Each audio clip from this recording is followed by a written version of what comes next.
सरदार, जब मेरी नई शादी हुई थी तो मुझे अपनी बीवी इतनी अच्छी लगती थी कि मेरा दिल करता था कि मैं उसको खा जाऊं। दोस्त, और अब? सरदार, खा ही जाता तो अच्छा था। एक लड़की की दुआ, कसम से हर एक लड़का भुला दूंगी, सभी की तस्वीरें जला दूंगी, एक तुम ही रहोगे इस दिल में, बैलेंस डलवा दो वरना भाई बना लूंगी। एक पठान ने नया कॉलेज बनाया लेकिन उसे कॉलेज का नाम नहीं मिल रहा था। आखिर काफी सोच के बाद उसने अपने कॉलेज का नाम रखा गर्ल्स कॉलेज फॉर बॉयज।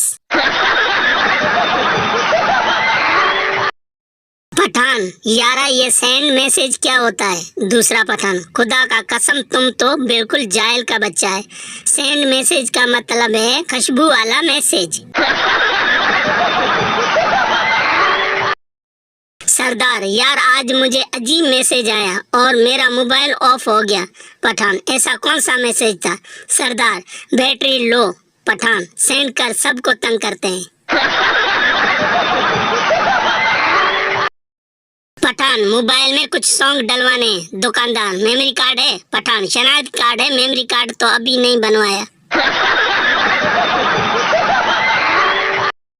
हम बिस्तरी करते वक्त एक लड़की को हिचकी आई। लड़का, क्या हुआ? मैंने बहुत जोर से डाला क्या? लड़की, नहीं कमीने, जल्दी करो और लोग भी याद करते हैं।